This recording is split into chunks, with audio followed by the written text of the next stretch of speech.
In this episode, struck by lightning, Where's your tongue? Let's see it. the MythBusters tempt fate. This won't hurt you at all. Feels like I got a barbell stuck in my tongue. Will body jewelry get you struck by lightning? Testing a medieval tree cannon. I need somebody with a whip and a drum. It's a blast from the past. And man versus machine. Adam, the police officer, said you need to drink more. In the battle of the Breathalyzer. Who are the MythBusters? Am I missing an eyebrow? Adam Savage. I always enjoyed seeing Adam in pain. And Jamie Heineman. Jamie wants big boom. Between them, more than 30 years special effects experience. Feel kind of sexy. They don't just tell the myths, Farewell, cruel world. they put them to the test.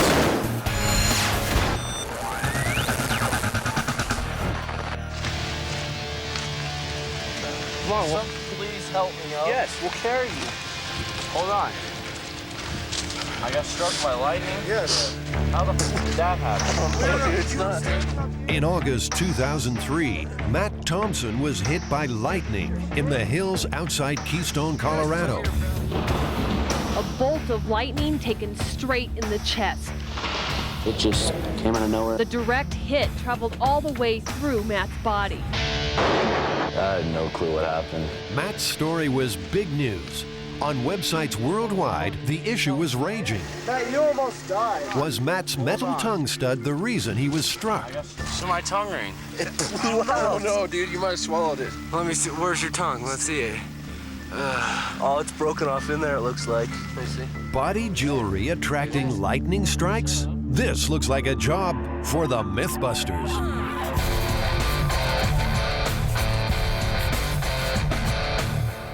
The myth is that wearing a tongue stud increases your chances of being struck by lightning. So what kind of cockamamie theory is this? Well, this cockamamie theory says that the lightning bolt is being attracted directly to it. Like a lightning rod. Yeah, exactly. It sounds kind of silly. Being loaded into an ambulance with a fried tongue, you can bet Matt Thompson didn't think it was a silly myth. Still, the boys are skeptical. It's obvious that jewelry does affect your body if you get struck by lightning, but the question still remains. Does it increase your chances of being struck by lightning? For the tongue stud lightning test, 2 heads made from ballistics gel will be mounted near a lightning generator. One of the heads will be pierced with metal studs. Adam and Jamie want to know which head the charge jumps to. That'll be fun. Well, that's definitely why we're doing this. The first job is to build a rig that will attract lightning. They need something big, metal, and round. Ah, here we are. That's them. What, these? Yeah. Oh, okay. Well, we're using woks because the round surface of a wok is a perfect thing to test an electrical field around because it doesn't have any point that can gather the electricity to a single point. 7, 8. It's like they knew we were coming. Imagine that. Normally, you'd probably put the heads on a spike, but that would not give us an accurate test as to the conductivity of the piercing as it relates to the whole head.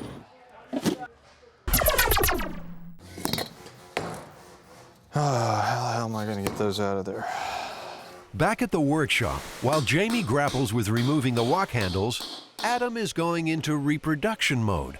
I am going to take this casting of my head, and it is me, I swear, and I'm going to fill it with some rigid foam so I can cut it in half and turn it into a vacuform mold to make a bunch of ballistic gel heads. This is where things start to happen kind of fast. There's a point at which it gets clear again. There, see? Now it turns dark. Now it's just about to bubble. That's the trick. Now if you look in here, we can watch it. It's gonna glow all the way up. Isn't that amazing? Oh, look at this. Here it comes. All right, so I mixed too much. Jamie, ahead of schedule, has found time for art. I don't know what it is, but it's pretty. It's like a big steel tulip. Adam, meanwhile, has a solid base for his mold. There is something strangely satisfying about that. But getting the plastic shell to form is proving to be a headache. No. Come on. Adam's really hard on my tools. He'll tend to plow through things without thinking. Every time. I hate this frame. It's ripping my fingers to shreds. A little more comfort in your design. That's all I want. It'll toughen your fingers up. It's good for you. You, my fingers don't need toughening. Here, let's see if it still fits. Ew. No, that doesn't fit. My head's gotten fatter in the intervening years. As if nobody knew that. All right, let's go do another 9. Jamie is attaching inverted walks to the tops of metal rods. A non-conductive plexiglass spike will protrude above each walk to hold the dummy's head. It has to be something that's not going to attract electricity on its own in any specific way. So this is a mount for the head, and when the electrical current, when the lightning bolt is attracted to the head, it'll go to wherever it wants to go on the head, not because of the configuration of this. Adam has finally created 10 head molds. They need more than 2 in case the high voltage strike blows them apart. They'll be filled with ballistics gel and will mimic the electrical conductivity of the human head. Smart work. But Adam's about to do something not so bright. To get into the spirit of this myth, he's volunteered to get his own tongue pierced. Hi, are you Joey? Yeah, hi. I'm Adam, Nice to meet you, Adam. Jamie? Hey, Jamie, how you doing? Good. and I'm here to get a tongue piercing. Well, let's see your tongue. Yeah, we can put some jewelry in there for you. All right, have you ever heard any myths about tongue piercings? No, I've heard some realities about tongue piercings. I don't know about any myths. What do you have in mind? Well, there's a story going around about a woman in Britain who apparently was struck by lightning, and she said it was because she had a tongue piercing. Never heard that one. You never heard that one? Never heard that one. You ever had any complaints of anyone struck by lightning? None of my clients have ever been struck by lightning. So these are some of the basic beads that I have for you to choose from. Probably the most comfortable size to start with is this one right here. If you want to go with something a little fancier, it's possible to wear gemstones for it as well. So if you want to get really flash, you can wear something like that. What do you think, Jamie? Should I go flash or plain? I think you should go for maximum conductivity, actually. Yeah, I suppose you're right. Do you have anything shaped like a little, lightning rod or No anything? lightning rods, and we don't have any copper. I think you're going to have to go with the stainless steel.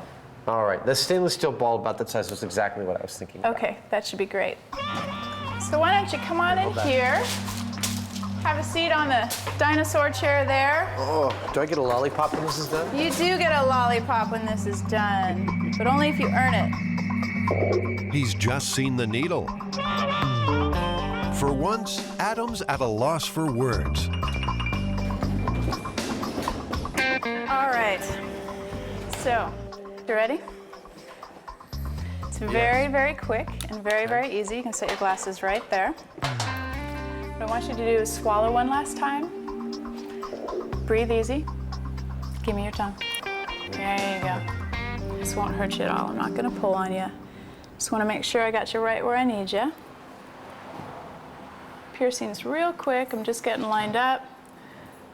Here you go. Give me a breath in and out. You're done. Your jewelry's in. I'm gonna take the clamp off and screw the bead on the bottom, but it won't hurt you. You're absolutely done. Let me just make sure the beads are tight. You can have your tongue back. There you go. You're done. All right. Woo. That was not so bad. Oh, but now I'm talking all funny. Feels like I got a barbell stuck in my tongue, man. How about that? She sells seashells by the seashore.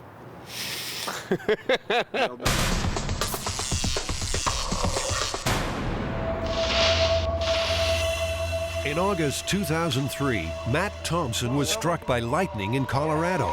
to my tongue ring. No, dude. Was the lightning attracted to his metal tongue piercing? Oh, it's broken off in there, it looks like. To test the myth that body jewelry increases your chance of being struck, Adam and Jamie have enlisted the help of Delta Star West. They manufacture industrial-grade electrical machinery. We still feel nice and cool. Adam's freshly made gelatin heads are the focal points. He has to suffer as much as I have. A metal stud expertly fitted to one dummy's lower lip. I should have been a surgeon. All right, let's see how it does. We have this gigantic bank of capacitors, which creates over 1 million volts at something like 1,000 amps. And it's sending electricity across this wire through this electrode, and these heads, which are grounded, will complete the circuit. Essentially, they're making mini lightning at the flick of a switch. 1 million volts stored in a capacitor will discharge down a wire, jumping to the ground through one of the two heads. We're hoping to find that it shows a preference to go to one head or the other. And if it shows a preference to go to the one with the barbell, then we'll know that you're more likely to get struck by lightning.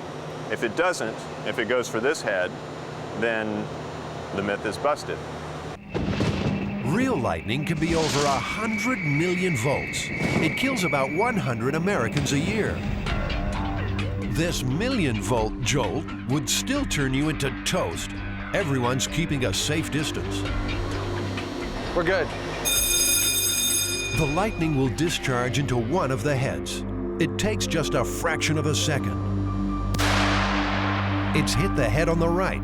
You can see it in freeze frame.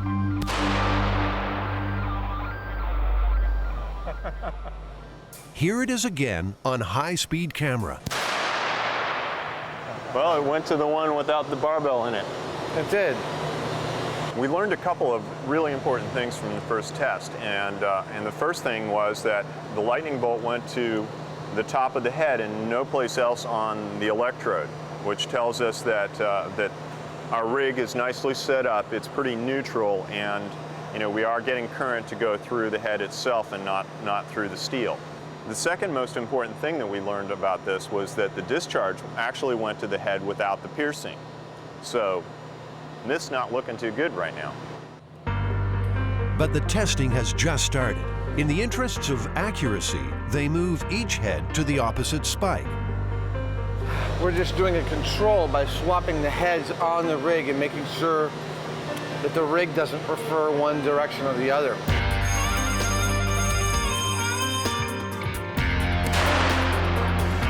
This time it hit the stud head. Well, one, I think, really important thing that I just saw was, I guess I was focusing in the right place at the right time. I saw the lightning bolt travel down like this, and it went right along this pathway. It did not go to that. So even in the head, if this was an attractant, thing for the lightning bolt, it would have gone there and down or something like that. It didn't. I clearly saw it take a pathway right down to the top of this. We're good to go on another shot. So the lightning hit the head, but not the stud. Same thing. Yeah, I saw that too. Interesting that it really doesn't do anything to the gelatin that we can see. Truly. So that's 2 strikes to the pierced head, 1 to the control head. Will swapping them back make a difference?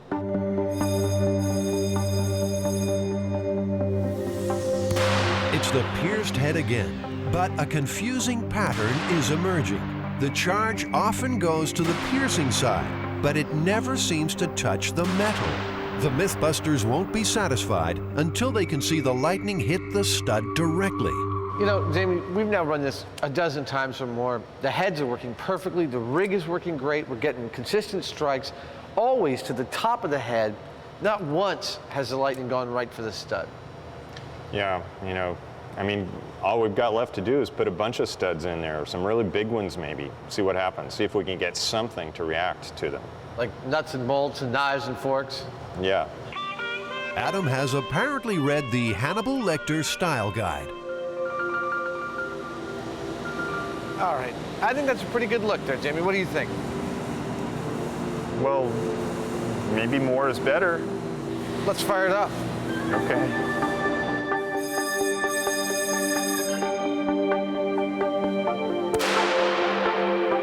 It went to the head with the studs in it. Still didn't touch the studs. Went right down through the middle. Yeah. Maybe even more metal. Of course, if your tongue piercing is this big, lightning is the least of your worries.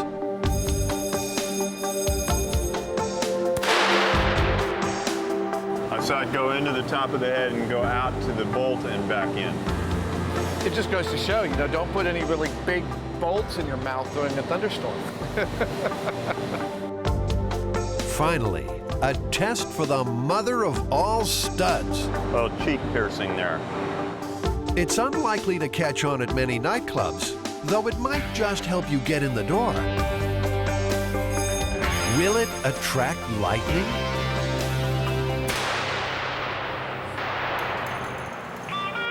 At last, a direct hit. Well, that knocked the doorknob right out of his face. The MythBusters are unconvinced that studs attract lightning. While the Zap did seem to prefer the head with the piercing, a lack of consistent direct hits suggests some other unknown factor was involved. We could have done this 1,000 times and still not gotten that same result. You know, lightning is just really unpredictable. You know, that might be the case, Jamie, but we do know that metal does have an effect, you know, depending on how much of it there is and where it is on the body. And we did get a strike right to the doorknob, but come on, who wears a doorknob? The only thing this myth has shown the guys for sure is that Adam's wild days are over. Oh.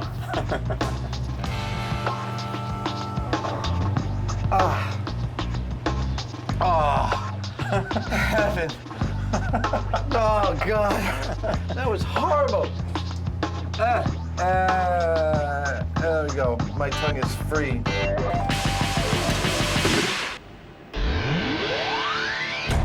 The MythBusters get medieval. Can they turn a log into a lethal weapon? Fire in the hole!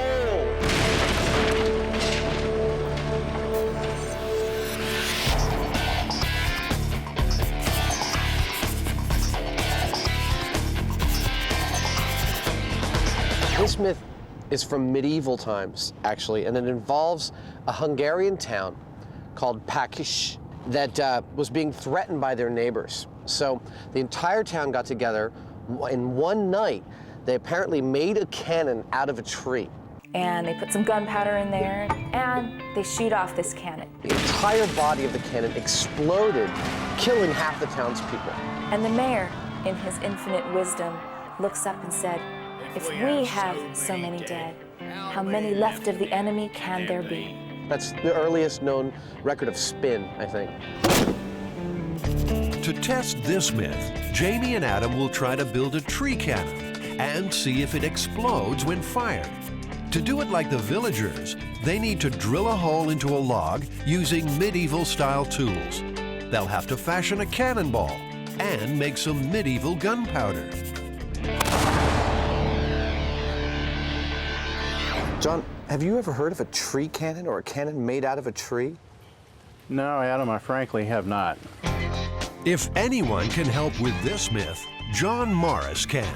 He lives safe and very secure in West Virginia with his collection of more than 100 cannons. Wisely or not, he's agreed to show Adam and Jamie the safe way to fire one. My back hurts just thinking about it. So we'll use a pre-measured charge of powder in aluminum foil. We'll make up a small cartridge. Cannon Firing 101. Are we ready to load? I think we're ready to load. Are you ready? I'm ready. John's neighbors have learned to love the sound of cannons in the morning. It's only a blank, but this is still dangerous business. From now on, it's going to be loaded and nobody gets in front of the muzzle. Is that okay? Mm-hmm. We're going to load. Then we'll take the fuse and hopefully it'll touch the powder inside. Ready to proceed? You bet. When you are. Fire in the hole.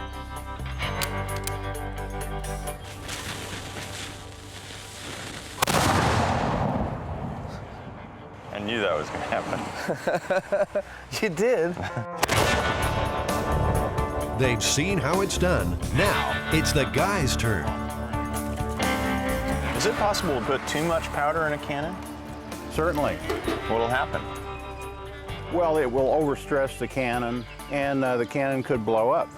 Now, you shouldn't be in front of the piece.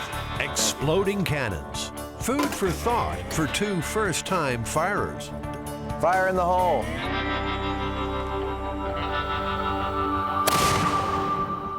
Excellent. Wow. Very good. You're not qualified. That's very exciting. Thank you so much. Yes, sir. That was really cool. Tree cannons were used in 14th century England and just 100 years ago in Eastern Europe.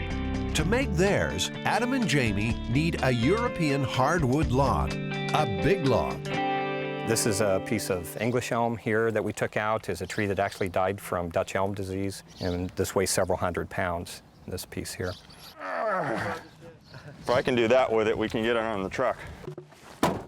Jamie, you're doing such a good job. Get out of my way.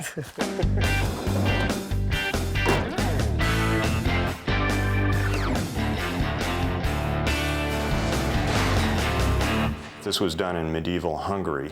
They didn't have power tools, and there would have been a lot of things that would be different about what we're doing. They learned how differently by examining pictures of a 1,000-year-old toolbox found in Sweden. For authenticity, they want to make similar equipment. Jamie's starting with an axe to strip the log.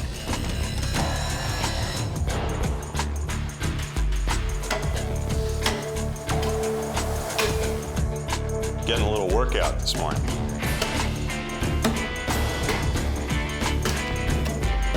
Adam's having a workout of his own. He's making a medieval saw out of a forklift pallet.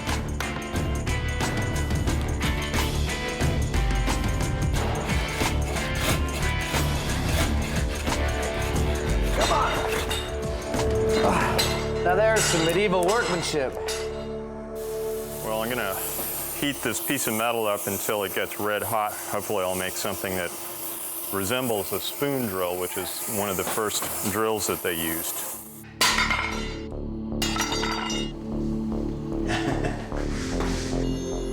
It's the best medieval drill Jamie's made all day. Now there's just one more job before they get started on the barrel. San Francisco has a community arts center that specializes in old-style forging. Instructor Chris Niemer specializes in keeping his cool. Chris, we need some iron fans around this thing. Okay. We're making a cannon. But if you don't hear from us again, you'll know why. We'll know what happened. The steel bands around the log will help it absorb the blast. They'll be heated in a furnace, then hammered into place. When we start wrapping this, I think I'm probably going to have one of you two with a hammer just kind of tapping behind me.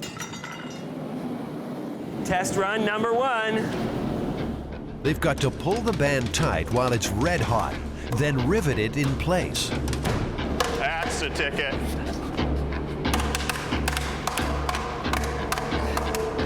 Oh, that's so close. Oh, it's good. Rivets. The band is cooling and shrinking before they can hammer the rivets home.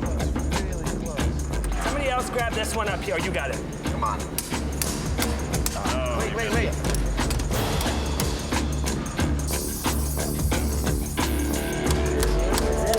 Yeah. Oh, it's beautiful. Yeah, that's it. That's it. All right. I got it. Quenched with water, the band will shrink tighter onto the log. Just 4 more to go. You know, it's funny how ye old techniques take ye old sweet time to get done. Medieval techniques take some mastering, but each band is going on easier than the last. Oh, but the vibration feels really good. Beautiful!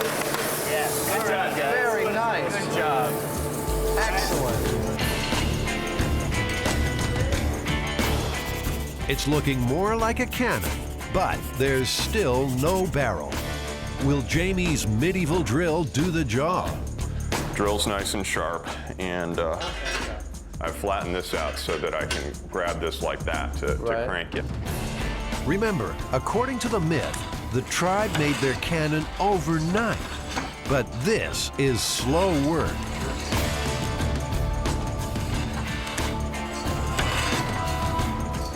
We're about ½ an inch in. I need somebody with a whip and a drum. They've got to drill through about 5 feet. You know, just moving more, I guess. Let's see. Medieval tools just weren't built with myth-busting in mind. Based on what I'm seeing here now, I'm thinking it'd probably take a couple of days to get through it. The myth says that overnight they'd be able to drill a cannon, and I would say that is unlikely. I would say that the myth is busted because of that. They've come too far to stop now. Adam and Jamie resolve to test the rest of this explosive myth, and that means building the cannon their way. I'm not doing anything that the Packish wouldn't have done if they had had a chainsaw.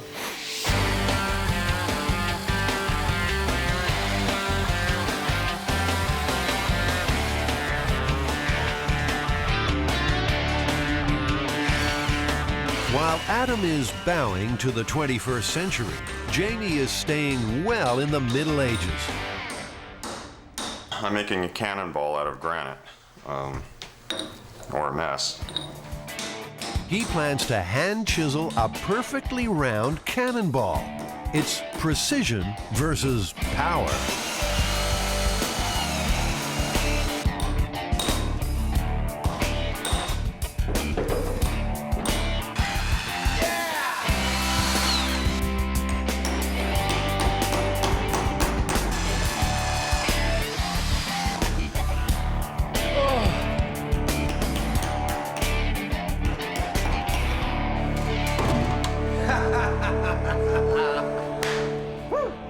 That is a tree cannon. Jamie hasn't done a bad job himself. It's so far beyond anybody's experience that we're all like kind of blown away, right? And don't think he didn't know it. So they've made the tree cannon, made the cannonball. Now they need to make medieval gunpowder. They've called in expert pyrotechnician Jack Morocco to help. You know, what we need to do here is something a little bit different in mimicking a medieval gunpowder formula. Jack knows what ingredients existed around the time of the myth, so they can make up a crude gunpowder. But how well will it work? For safety reasons, they'll light the fuse electronically from a distance. Ready?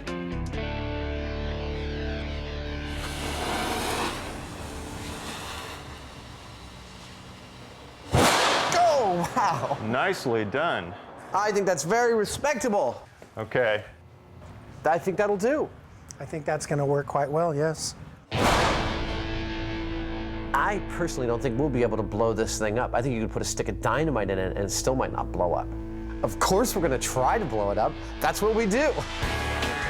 Once more, in the name of myth-busting, Jamie and Adam head into the world, armed, dangerous, and set on destruction.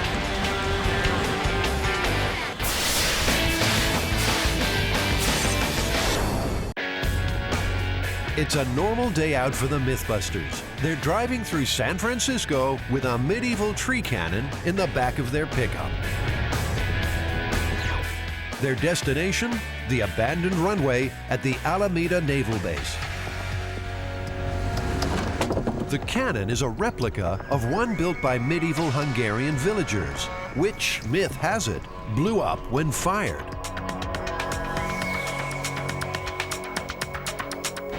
With expert pyrotechnician Jack Morocco, they've made up a load of medieval-style gunpowder. We don't want to drop this, do we? No, we definitely don't. You ready to load some powder there, Jimmy? Yeah, let's do it. They're starting with 2 3-ounce cartridges of gunpowder.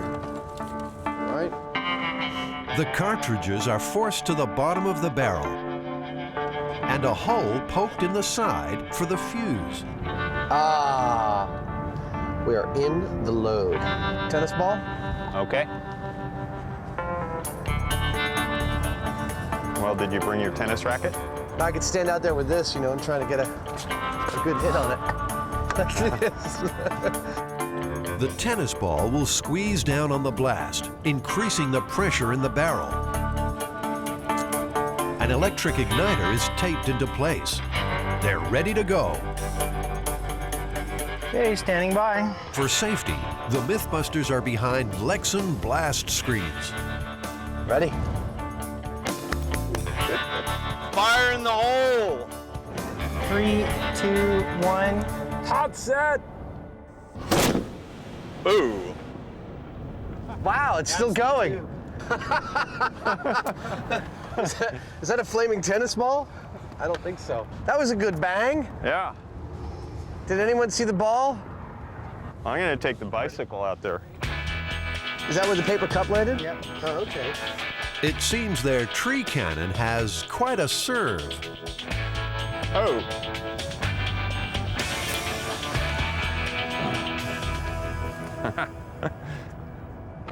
A little singed. You found it? Wow. That looks great.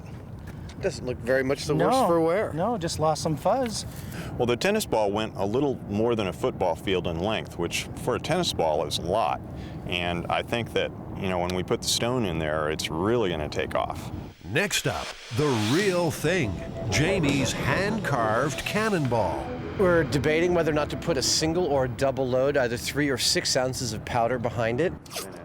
The extra weight of the cannonball will further compress the blast, increasing the force up the barrel. The guys know the safe way to go is a single 3-ounce load. You comfortable with 6 ounces, Jack? Yeah. All right. Loading the cartridge. It's double or nothing. Twice the powder, twice the danger.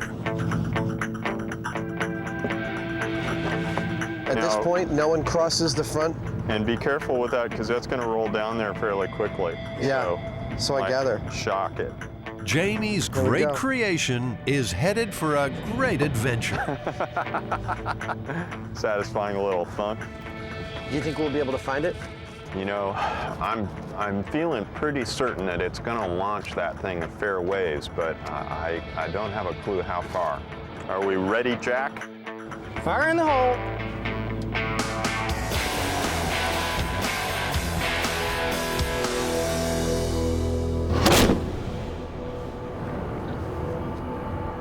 I don't have a clue where that went.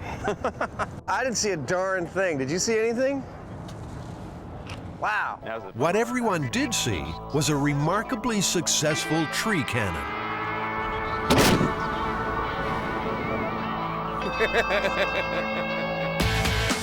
They've proved you can make a cannon out of a tree. It's a long way. Really? Yeah. But Jamie's cannonball is long gone. A little bummed out not to find the ball, you know. I put a lot of work into that thing. It's a rough thing trying to find it. We've got a runway that's 1.25 miles deep. I didn't think we were going to find it, and I don't think it's unreasonable that we didn't find it. The ball might be gone, but the myth-busting continues. Remember, the cannon in the story is said to have exploded. Well, we're going to take all the powder we have left, which is about 12 ounces, 14 ounces of powder left. We're going to dump it all in here, see what happens. Remember, children, MythBusters has hired a licensed pyrotechnician to help us blow stuff up. You should never try anything like this unless you have your own television show. I wish I had my rock back. This is twice the amount of powder they've tried before. They're jamming everything they can find down the barrel to clog it up and increase the chance of explosion. You have one other thing you want to add to this, Jamie? I want to see this thing blow up. You know, it's keeps working. What are you going to do? So I'm going to jam a can of soda down this. It's a tight fit, maybe too tight. Oh, ladies and gentlemen. That's not good. Oh, it squirted out of the hole. The water squirted out of the hole? Oh, whoops. You could have done something worse, but I can't for the life of me think of what that might have been. Okay, here comes the golf ball. Oh, there's a lot of soda. Oh, yeah, it's definitely been contaminated by the powder. Their chances of blowing up the cannon seem to have been washed away in a flood of soda. But the MythBusters won't take a setback lying down. Undeterred, they re-rig, calling in another pyrotechnician. He's got a jumbo-sized bag of gunpowder, and he's not afraid to use it. Well, we put 6 ounces of powder in last time. What are we going to put in this time? 5 pounds. Whoa. Yeah.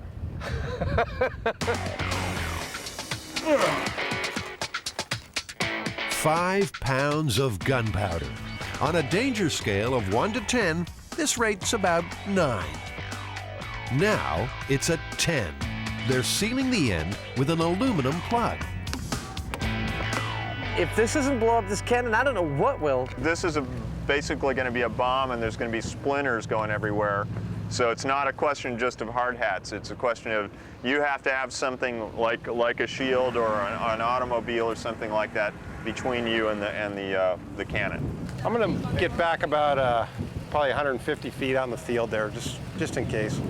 The rest of the team is even further back. They're hoping that'll be far enough.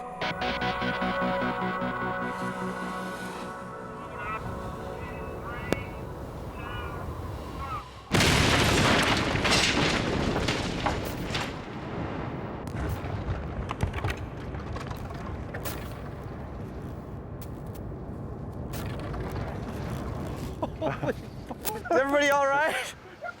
And then, like, the heaviest parts go farther than the fence. There's a piece of log way back there. Look at that. Oh, my God! It seems tree cannons can explode with even more force than anyone imagined. Cannon went away. There's a little black on the ground around where the cannon was, and that's all that's left. I'd say it's a very efficient way to split wood. No, we don't have to lug that damn thing around anymore. My God.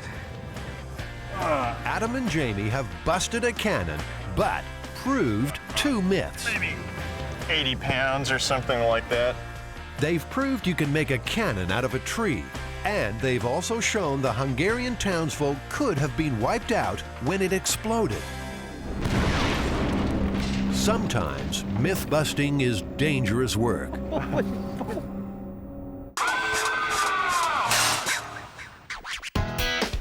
One for the road, as they say. But they bit off more than they could chew. Cheers. Can they beat the breath test? This is definitely going to be a strange day.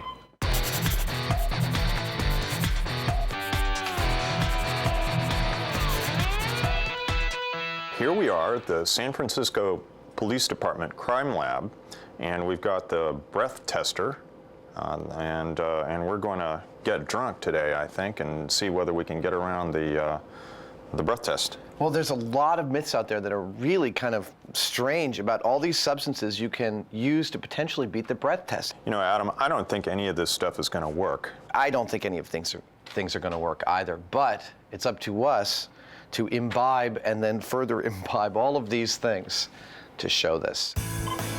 So the idea is to get drunk, then put different products in their mouths to try to fool the breath test machine into giving a lower reading. The San Francisco Police Department generously offered its crime lab for the day. Officer Bruce Gendron will be watching over Adam and Jamie. Adam's drink of choice is scotch. Neat. Jamie's mixing vodka with cranberry juice. I don't know if I've ever had a drink this early in the day. Nostrovia, Kampai, Prost. Right there with you, buddy. In California, you're considered legally intoxicated with a blood alcohol concentration of 0.08. Spirits are about 40% alcohol. How many the guys need to reach the limit depends largely on their weight and how fast they drink. A little bit of food to cut the alcohol. I'm lit. It's like 1 in the afternoon and I'm lit. Food does slow alcohol's absorption into the bloodstream, but their livers can only metabolize 1 drink an hour, and just 5% of alcohol is expelled through urine. Put simply, their bodies can't keep up. So I've had 4 drinks, right? Yes, this is number 5. Let's try control. There you go. Here we go. You want to try one? Yeah, let's try one. Go ahead. Very good. That's very good. Thank you. He's an 03. That's an 03? It's an 03. Wow. I swear I'm a cheap date. Adam, the police officer said you need to drink more. You know, my doctor was also telling me that I'm not getting enough tar, so I need to start smoking again. Make it a double. The guys have to drink up for science, far more than either would normally imbibe.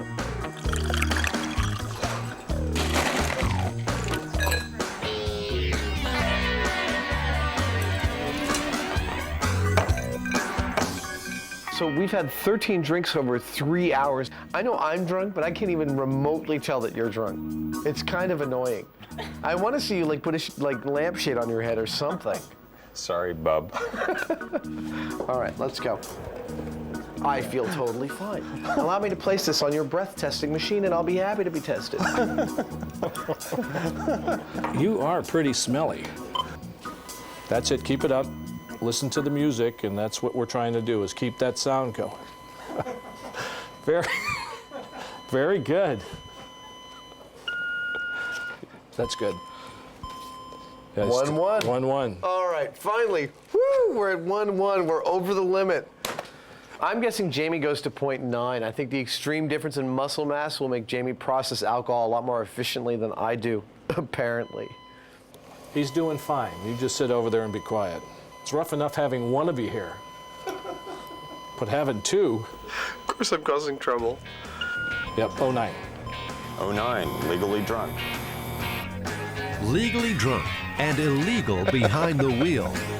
Strangely enough, the first refuge of a driver pulled over in this condition seems to be breath mints. Right after you get stopped, and we're making it up to the vehicle and can see them rushing around in the car trying to find mints or trying to find anything to put in their mouth. In America, if it looks like a rose and it smells like a rose, it's a rose. And if you have your certs and your mouth is fresh and you feel fresh, then perhaps you just aren't drunk anymore. Unfortunately, you are. A roadside sobriety test quickly reveals that. Okay, now stop. I want you to turn around just on the balls of your feet. With your right index finger, touch your nose.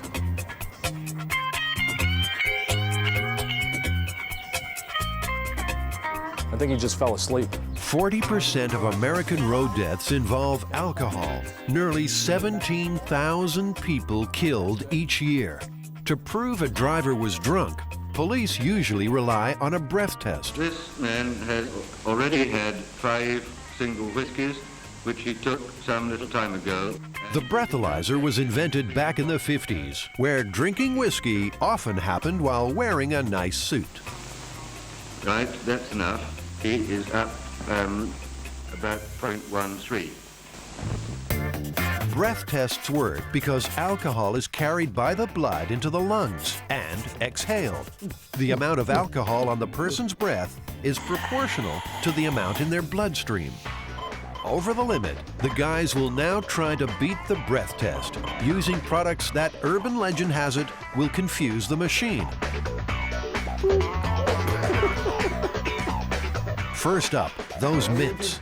Will getting rid of the smell get rid of the alcohol?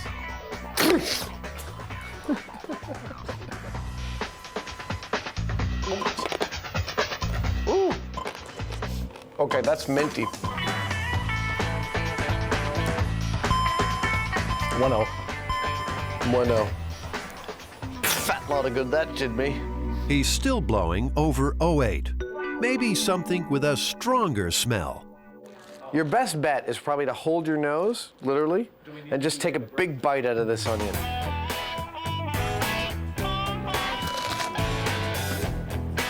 My eyes are watering here. Let's try and see if you were able to fool us. Nice and steady. Keep going. Keep going.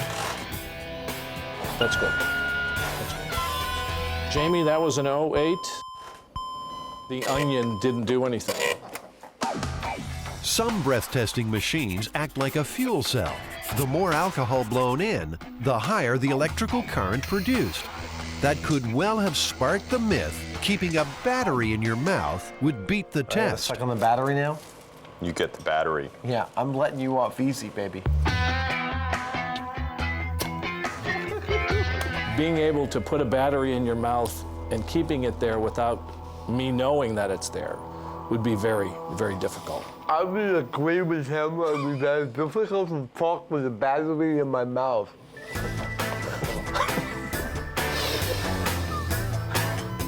I'd say you're charged.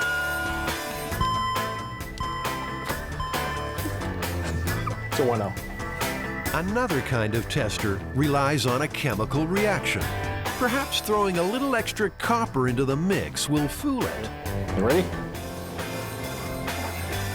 Nice, steady blow. That's it. Very good, thank you.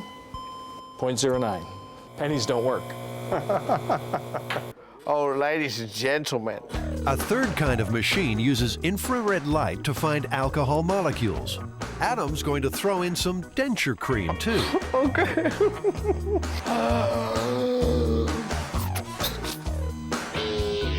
Adam, you did a great Oh, that was nothing, baby. 0.11. 0.11. So, denture cream, a no-go. Another pseudo-scientific mythology suggests hyperventilating might cleanse the lungs of alcohol for just long enough to pass. All right. 1-1.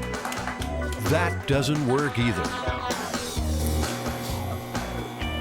In fact, the myths are running dry. One last contender, mouthwash. One wonders where you do this in a car while the police are like coming around to your window, but nonetheless, we'll try it. Just nice and steady again. 0.43. 4.3. Really? Yeah. Oh, 0.43. Yeah, that's way gone. Something's causing a false reading. A little higher at 0.5 is lethal. To iron out glitches like that, police always test you twice. Very good.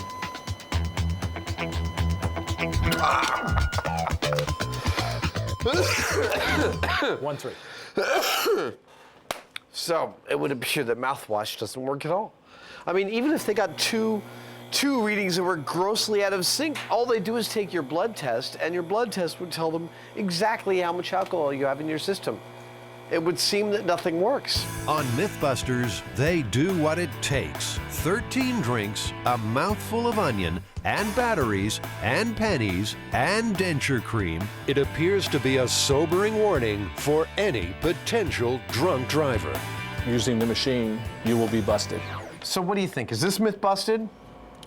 I'd say it's pretty fairly busted. Pretty fairly busted. I'd say it's definitively busted. You can't beat the breath test.